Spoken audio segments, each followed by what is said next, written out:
Have you ever found yourself standing alone in the hallway of your home late at night when the house is completely quiet? You look around and your eyes catch the little things. The faint scuff marks on the baseboard where your kids used to race their toy trucks 30 years ago. The faded spot on the wallpaper by the back door. The heavy oak dining table that has hosted more Thanksgiving dinners than you can easily count. And then, a quiet but heavy thought settles over you. The thought that maybe, just maybe, this house has become too big. If you are in your late 60s or 70s and you are thinking about downsizing, I want to talk to you directly today. Because the world treats downsizing like it is just a simple real estate transaction. They hand you a checklist about packing boxes, hiring movers, and forwarding your mail. But nobody talks about the hard truth. Nobody warns you about the heavy, emotional toll of dismantling a physical monument to your entire adult life. Today, let me walk you through the very real, very unspoken truths about downsizing your home. Because understanding what is happening in your heart right now is the only way to step into your next chapter with the peace and dignity you absolutely deserve. The first hard truth we need to talk about is the silence of your adult children. Picture this scenario. You finally make the brave decision to start clearing things out. You call your daughter or your son, and you offer them the beautiful antique hutch you bought in 1985, or the boxes of their old childhood sports trophies. And what do they say? They politely tell you, "No thanks, Mom. We just don't have the space for that in our house." That stings, doesn't it? It feels like a quiet rejection of your history. You spent decades carefully preserving these treasures, thinking you were building a family legacy, only to find out that the next generation prefers the minimalist look from a modern catalog. But here is the shift in perspective you need.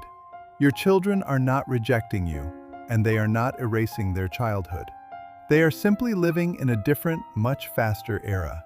When you accept that they do not want your physical items, you actually free yourself. You no longer have to be the unpaid storage facility for other people's pasts. You get to let it go. That brings us naturally to the second truth. You will suddenly realize that the house you love has secretly been running your life. Have you noticed how much of your daily energy is spent just maintaining empty space? You might spend a whole Tuesday afternoon vacuuming 3 guest bedrooms that no one has slept in for 8 months. You worry about the gutters, the aging water heater, and the sheer physical effort it takes to carry a laundry basket up a steep flight of stairs. We tell ourselves we are keeping the big house because we love it, but often we are just keeping it out of habit. By the time you reach your 70s, your energy is your most precious currency. Downsizing is not a surrender to old age. It is a brilliant, strategic move to protect your physical health. When you trade those unused square feet for a smaller, manageable space, you are buying back your time. You are firing yourself from the unpaid job of being a property manager, and finally letting yourself be a retired adult. Now, pay very close attention to the fifth realization we are going to discuss today. Because that is the one that catches almost every single person completely off guard. It is a heavy emotional wave that hits you when you least expect it, but we will get to that in just a moment. First, let us look at the third truth, which is the fear of losing your title as the family headquarters. For decades, you were the center of gravity. Your kitchen was where the holiday magic happened. Your backyard was where the grandkids hunted for Easter eggs. The unspoken fear of downsizing is that if you do not have the big dining room anymore, the family might stop coming together. You fear losing your relevance.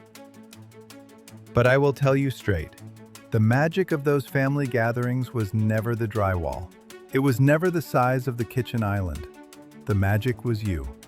It was your recipes, your warmth, and your laughter. If you move into a cozy 2-bedroom condo, the holidays might look a little different. Maybe you pass the torch and let your adult children host the big dinners, while you get to arrive as a relaxed guest instead of an exhausted cook. Your value to your family is not tied to the square footage of your property. Your value is your presence. And that leads right into the fourth truth: the paralyzing guilt of getting rid of gifts and heirlooms. Imagine standing in the basement looking at a collection of expensive crystal glasses you received as a wedding gift 50 years ago. You have used them maybe 3 times. The thought of putting them in a donation box or selling them at an estate sale makes your chest tight with guilt. We convince ourselves that letting go of the object means we are letting go of the love behind it. But a house is meant to be a living space for the person you are today, not a museum for ghosts and forgotten obligations. The people who loved you and gave you those gifts would be heartbroken to know those items are now causing you stress.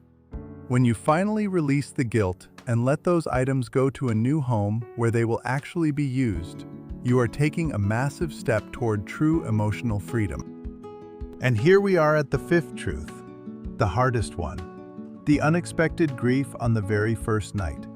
Let me paint a picture for you. The movers are gone. The boxes are stacked in your new, smaller living room. You sit down on your sofa, you look around at unfamiliar walls, and suddenly, out of nowhere, you just start to cry.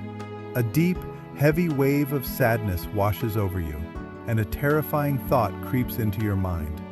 Did I make a terrible mistake? Nobody warns you about this grief. They expect you to just be happy that the move is over. But listen to me carefully. That grief is completely normal, and it is absolutely necessary. You are not crying because you made a mistake.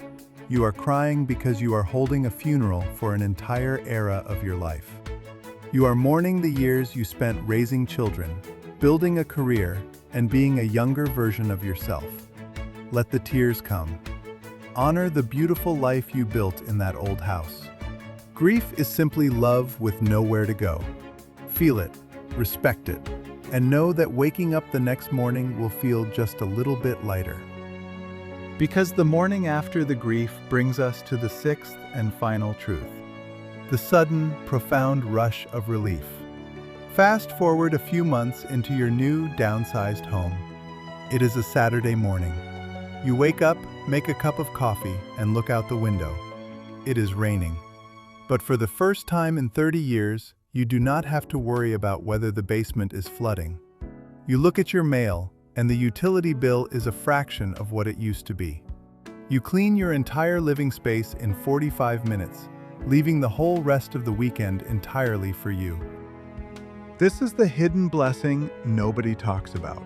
Downsizing is not a downgrade. It is the ultimate upgrade in peace of mind.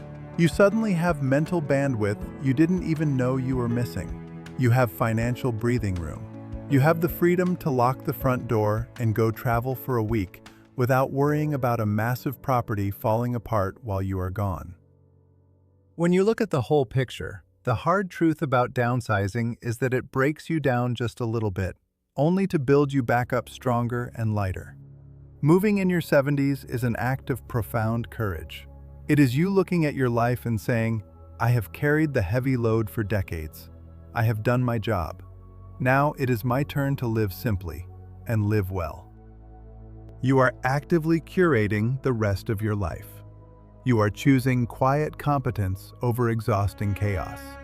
You are choosing yourself, and that is something to be incredibly proud of. Change is never a perfectly smooth road. It takes time to adjust to new walls and a new neighborhood. Give yourself plenty of grace on the days when you miss the old oak tree in your old front yard. It is okay to look back with love, as long as you keep walking forward with hope. I would love to hear your story today. Please take a moment and leave a comment below. If you have already downsized, or if you are preparing to do it soon, what is that one specific item that you found the hardest to make a decision about? Was it an old piece of furniture, a collection, or maybe something small but deeply meaningful? Share your experience, because your honesty might be the exact comfort someone else needs to read right now. Thank you for spending a little bit of your day with me here at the Silver Sage. Keep protecting your peace, give yourself permission to travel light, and as always, take good care of yourself out there.